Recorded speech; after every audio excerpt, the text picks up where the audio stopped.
Você empurra a porta por dentro e por um segundo parece que o mundo inteiro fica do lado de fora. A luz não entra como antes. Ela não invade. Ela só atravessa uma fresta no alto e cai em linha, fina, inclinada, como se o próprio céu tivesse medo de olhar. No ar, poeira. Poeira que não caiu nem com chuva. Poeira que vive presa entre tábuas e vigas e respira junto com a madeira. A primeira coisa que você sente não é mistério. É cheiro. Um cheiro que gruda no fundo da garganta. Piche. Madeira crua. Animal. Palha. Terra molhada virando barro. E a pergunta volta, mais forte do que antes.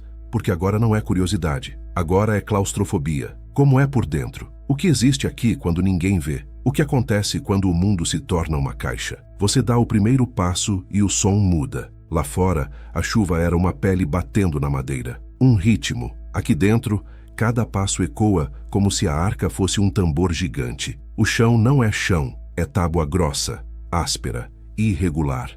A sola do pé encontra farpas pequenas. Você sente no corpo que aquilo foi feito com pressa, com força, com teimosia.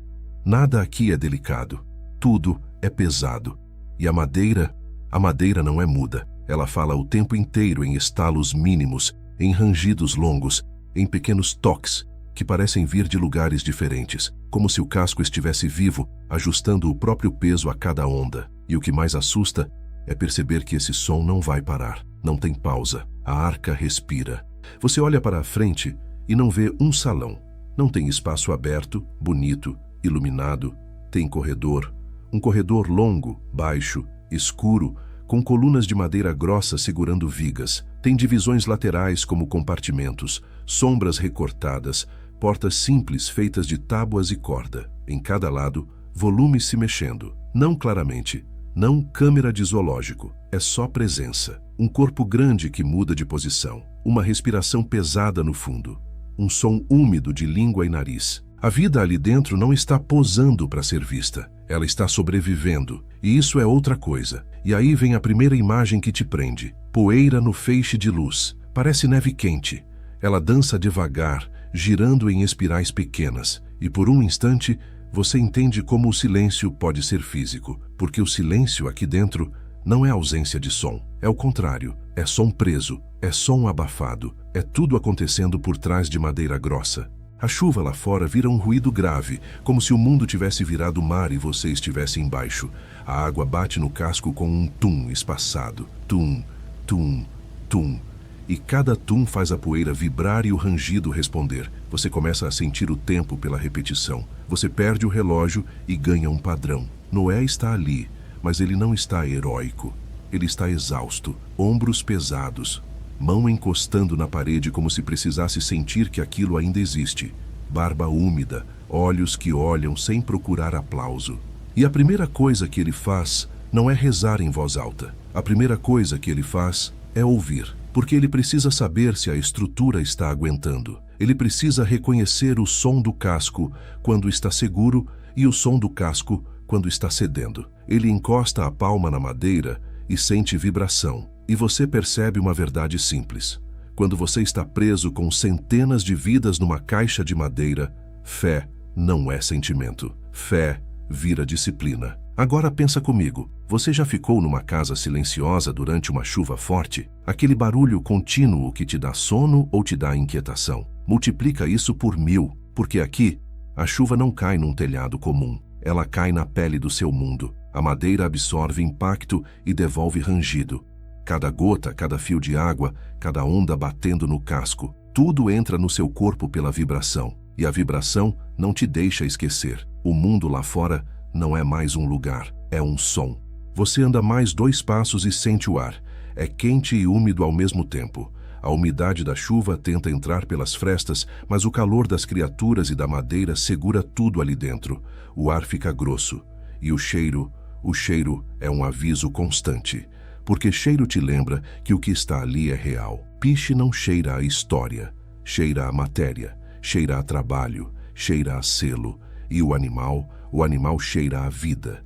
E vida, quando fica confinada, vira peso, vira responsabilidade, vira risco. Você ouve um som mais alto, repentino. Um coice, uma madeira batendo noutra. Um volume se movendo no compartimento à esquerda. Uma sombra grande passa pela fresta da porta. Você não vê exatamente o que é, e é melhor assim, porque se você vê demais, vira espetáculo. Aqui não tem espetáculo, tem tensão. Tem o desconforto de saber que tem algo grande a 1 metro de você, mas separado por tábuas. A arca é uma coleção de separações. Separa o mundo de fora do mundo de dentro, separa espécies, separa medo de esperança, e cada separação tem custo. E aí acontece algo que todo mundo subestima: a primeira noite. A primeira noite de verdade, quando o dia lá fora apaga e aqui dentro você percebe que não existe janela suficiente para salvar você do próprio pensamento. A luz que entra pela fresta diminui. A poeira deixa de brilhar. O corredor vira um túnel. O som da chuva fica mais forte, porque agora é tudo o que você tem. O escuro não te dá descanso. Ele te dá imaginação. E imaginação, no escuro, é perigosa. A chuva não é igual sempre. Tem momentos que ela aperta e o casco apanha. Aí vem um barulho grave, mais forte. Bum! A arca balança um pouco. Não é movimento de filme. Não é tempestade exagerada. É o peso de uma caixa gigante flutuando, sendo empurrada por água que não tem limites. A madeira responde com um gemido longo. E todo mundo dentro sente ao mesmo tempo. Você sente no estômago, você sente na garganta, você sente no medo. E o medo aqui é específico. E se não aguentar? E por 1 segundo, você entende por que, antes, quando ainda havia tempo, o momento mais assustador não era a chuva. Era a porta. Porque quando a porta fecha, você assina um contrato com o desconhecido. Você aceita que agora não tem como voltar. Agora, tudo depende de algo que você não controla. Noé se move devagar. Ele não corre. Correr num lugar desses é cair. Ele acende uma pequena chama numa lamparina de óleo dentro, bem fraca. Só o suficiente para ver o chão e não tropeçar. A luz dança, tremendo com o ar. O fogo faz sombra crescer e sumir nas paredes. As colunas parecem se mexer, não porque se mexem, mas porque o escuro engana, e isso aumenta a sensação de coisa proibida. Você entende por que alguém de fora olharia e diria: isso é um lugar que não deveria existir. Um mundo dentro do mundo. A lamparina revela detalhes que a luz do dia não mostrava. Marcas de mão no piche, impressões digitais sujas, pequenas manchas de resina, fibras de corda, rachaduras pequenas nas tábuas que foram preenchidas. E tudo isso não é decoração, é rastro do esforço. E esforço é uma linguagem. É a linguagem de quem construiu sabendo que podia morrer tentando. E aí do fundo, você ouve um som diferente. Não é água, não é madeira, é voz humana.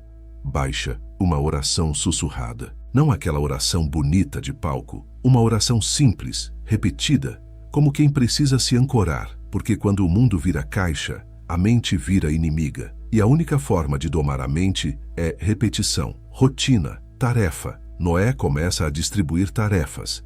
E isso é uma das partes mais reais e menos faladas dessa história. Dentro da arca, não existe momento épico o tempo inteiro. Existe manutenção, existe cuidado, existe logística, existe cheiro, existe sujeira, existe água escorrendo, existe ração improvisada, existe barulho, existe cansaço. E é isso que dá medo de verdade. O dilúvio não é só um evento, é tempo. E tempo, quando você está preso, parece infinito. Os dias passam e você perde a referência. Não tem calendário na parede, não tem domingo.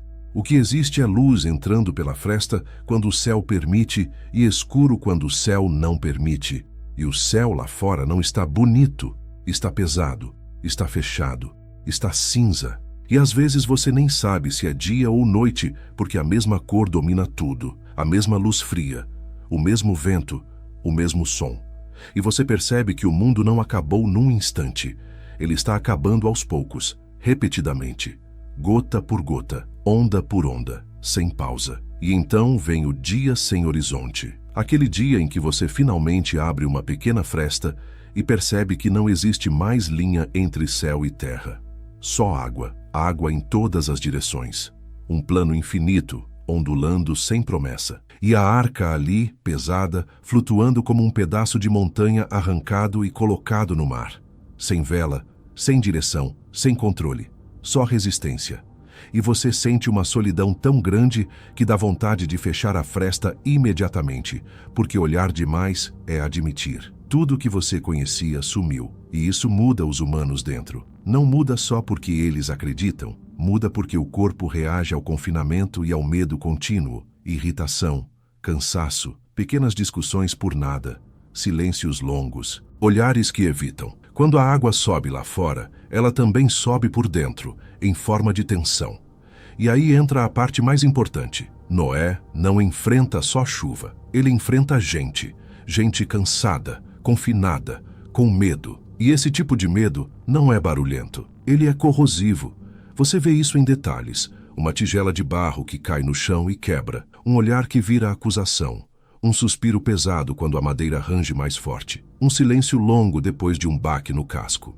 Porque cada baque levanta a mesma pergunta: vai aguentar? E a pergunta seguinte é ainda pior: se não aguentar, por que fechamos a porta? E essa pergunta é perigosa porque ela tenta reescrever o passado. Ela tenta transformar fé em culpa. E culpa, em confinamento, vira veneno. Noé tenta manter a mente de todos ocupada. Ele cria rotina, ele cria marcações, ele cria um mapa interno de tarefas. Alimentar, limpar, verificar amarras, reforçar travas, ouvir o casco. E isso é o que segura a arca por dentro, porque a madeira segura por fora, mas por dentro, quem segura é disciplina. Não existe milagre sem esforço humano. Mesmo que exista, o esforço humano ainda precisa acontecer. E então, numa noite, a tempestade aperta de um jeito diferente. O vento bate lateral, a arca inclina um pouco. O som do casco muda. Você percebe quando o som muda, porque tudo que você tem é som. É como um músico que reconhece um instrumento desafinado. A madeira geme mais alto, em outra frequência. Os animais se agitam. Você ouve batidas, chutes, respirações aceleradas. E, por instinto, você também acelera a respiração, porque medo é contagioso. E o lugar é pequeno demais para você escapar do medo dos outros. Noé vai até uma viga e encosta. Ele fecha os olhos por um segundo, não como drama, mas como quem faz cálculo interno, como quem mede com o corpo.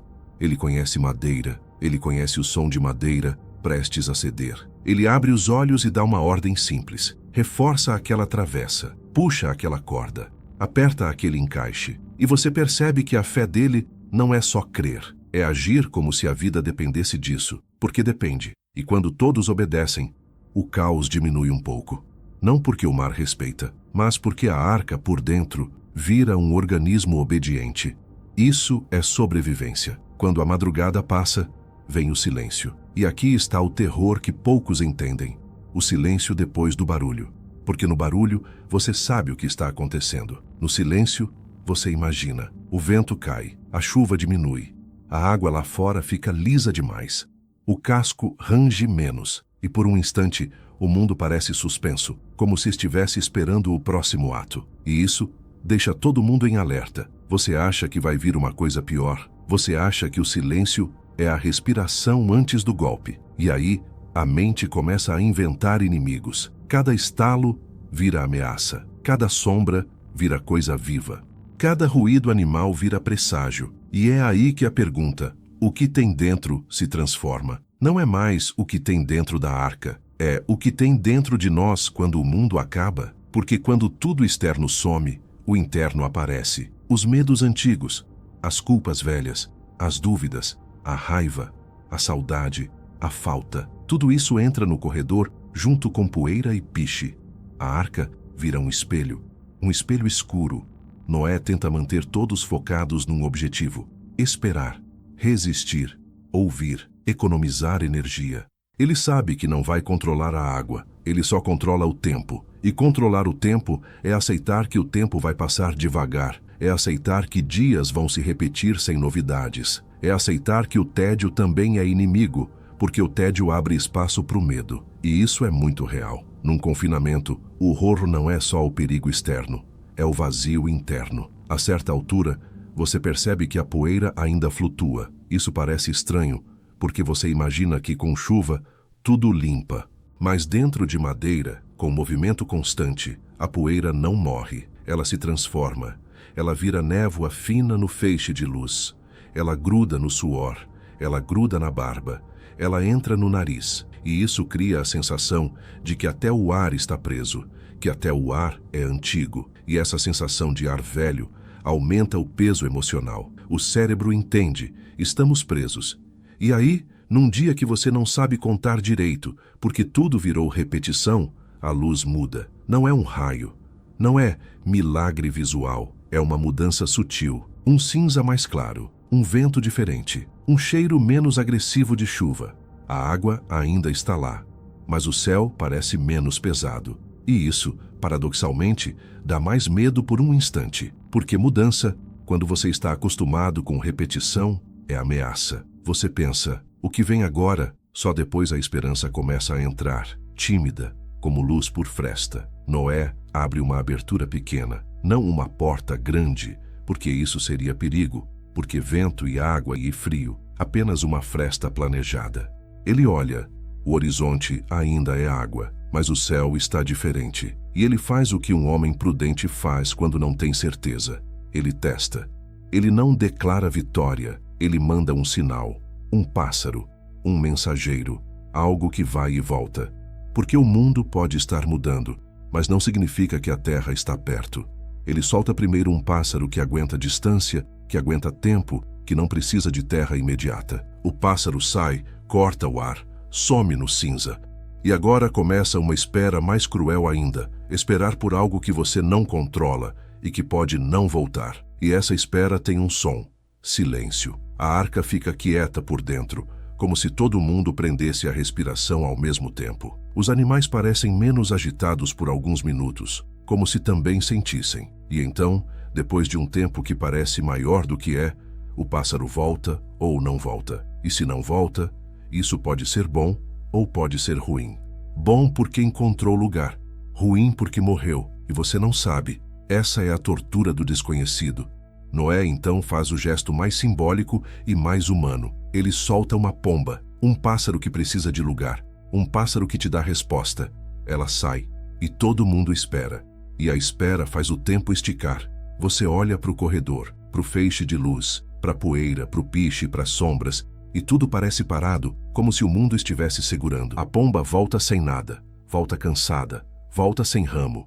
E isso diz, ainda não, ainda não. E a palavra ainda pesa, porque ela exige mais tempo, mais confinamento, mais repetição, mais rangido, mais cheiro, mais silêncio. E aqui o desespero tenta entrar. Quanto tempo mais? Quanto tempo a arca aguenta? Quanto tempo a gente aguenta? Porque a verdade é que os humanos aguentam menos do que imaginam quando o tempo vira inimigo. Noé espera mais. Ele dá tempo. Ele entende que apressar é morrer. E quando ele solta a pomba de novo, o gesto não é místico. É um teste repetido. É método. É insistência. É ciência simples dentro de uma história espiritual. E a pomba sai de novo, pequena, indo contra o vento. E o céu agora está um pouco mais claro.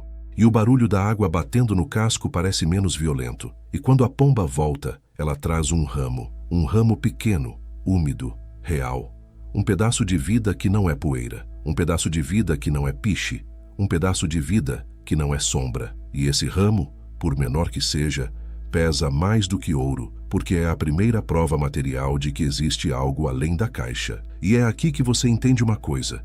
O maior suspense não é vai chover, o maior suspense é vai acabar, porque qualquer sofrimento, quando tem fim, vira suportável. O terror verdadeiro é imaginar que nunca termina. E o ramo diz, termina. Não agora, mas termina. A emoção dentro da arca não explode em festa. Ela vem em silêncio, em mãos tremendo, em um olhar que finalmente solta um pouco do peso, em alguém que respira fundo e percebe que estava respirando curto há semanas. E isso é muito humano, porque a esperança não precisa gritar, ela só precisa existir. Mas mesmo com o ramo, ainda existe disciplina. Ainda não é hora de abrir tudo, ainda não é hora de correr, ainda não é hora de sair, porque a terra pode estar perto, mas o mundo pode estar instável. A porta que fechou não abre quando você quer, ela abre quando pode. E isso exige humildade, exige esperar até o fim do processo, exige obedecer ao tempo mais uma vez, Então a arca continua, e o mundo lá fora, que foi água infinita, começa a revelar pequenas diferenças. A água baixa aos poucos, o casco raspa de leve em algo invisível, como se o fundo do mundo começasse a voltar. Um som diferente aparece, suave, curto, como madeira encostando em algo sólido por um instante e soltando. E isso vira outro tipo de esperança. Não terra, mas não infinito. E isso já muda tudo. A arca finalmente encontra repouso. Não um repouso suave, um repouso pesado. Como uma caixa gigante que para de ser empurrada e senta num lugar. O rangido muda, a vibração muda, o som da água batendo no casco muda. Tudo muda. E mudança, dessa vez, não assusta. Ela alivia, porque seu corpo aprende a reconhecer alívio pelo silêncio certo. O silêncio que não é ameaça. O silêncio que é fim de pancada. E agora vem a parte que todo mundo quer. Mas você precisa entender com respeito. Abrir. Abrir depois de tanto tempo preso. Abrir não é só ver a luz, é cheirar o ar de fora. É sentir vento de verdade. É perceber que existe espaço além do corredor. É perceber que o mundo não é mais uma caixa. E ao mesmo tempo, abrir traz outra dor. Olhar e lembrar do que foi perdido. Porque quando você abre, você não abre só uma porta. Você abre a memória. Noé abre uma fresta maior. A luz entra mais. Poeira dança mais visível. Mas agora a poeira não é só claustrofobia. Ela é símbolo do passado. A luz entra e diz: acabou uma etapa. E o ar novo entra e empurra o cheiro velho. E isso, fisicamente, faz você querer chorar sem saber por quê. Porque o corpo guarda coisas que a mente tenta esconder. O corpo guarda medo no peito. O corpo guarda tensão nos ombros. O corpo guarda silêncio na garganta. E quando o ar novo entra, o corpo solta um pouco. E então, finalmente, a porta abre de verdade. Não a porta grande da condenação do início, mas a abertura que permite saída. E o primeiro passo para fora é estranho, porque você sai e espera ver cidade, ver vida, ver cor. E você vê silêncio, terra úmida, lama, um mundo lavado demais. Não tem riso, não tem grito, não tem multidão, só vento, água baixa e um céu que ainda parece cansado. E aí você entende o preço. A sobrevivência não vem com festa, ela vem com vazio. E o vazio é a parte mais pesada, porque é aqui que a história deixa de ser evento e vira recomeço. E recomeço é difícil, não é glamuroso. Ele exige trabalho de novo, exige decisão de novo, exige rotina de novo, exige construir de novo. E isso é outra forma de suspense. O suspense do futuro. O suspense de saber que sobreviver não foi o fim, foi o começo. Noé olha para a arca por um instante e parece menor do que antes. Não porque ela diminuiu, mas porque o mundo voltou a ter distância. E você entende que a arca era um útero e uma prisão ao mesmo tempo. Ela protegeu, ela apertou, ela salvou, ela marcou. E agora ela fica ali como um monumento de madeira e piche, pesado, real, cheio de marcas de mão, cheio de cheiro de vida e cheio de silêncio. E você, que estava perguntando o que tem dentro, finalmente entende. Por dentro tinha o que sempre teve quando a humanidade fica presa com o tempo. Tinha medo, tinha rotina, tinha briga pequena, tinha fé sem glamour, tinha disciplina, tinha cheiro, tinha suor, tinha poeira, tinha o som de uma madeira que nunca para de falar. E tinha, acima de tudo, uma porta que fez a diferença entre lado de fora e lado de dentro. Agora eu te devolvo a pergunta, só que com um peso novo. Você entraria? Não no começo, quando parecia loucura, mas no meio, quando já era tarde. Você entraria quando a chuva começou, quando o mundo virou ruído, quando o corredor escuro virou sua casa, quando o cheiro de piche virou o seu ar, quando a única luz era uma fresta no teto e uma poeira dançando como se te lembrasse que o tempo existe. Você entraria quando a esperança era um ramo pequeno numa boca de pássaro, porque a maior parte das pessoas imagina o dilúvio como uma cena, mas o dilúvio, na vida de quem está dentro, é um período, é uma espera, é um exercício de mente. É uma guerra contra o próprio desespero. E é por isso que a parte mais assustadora não é a água, é o tempo. E o tempo você não controla, você só atravessa. Se essa parte 2 te mostrou o que você queria ver, o corredor, o feixe de luz, a poeira, o piche, as sombras, o som da água, o dia sem horizonte, o ramo voltando. Então comenta uma coisa simples, porque eu quero medir. Qual foi o momento mais pesado para você? O feixe de luz no corredor? O silêncio depois da tempestade? Ou a espera pela pomba voltar?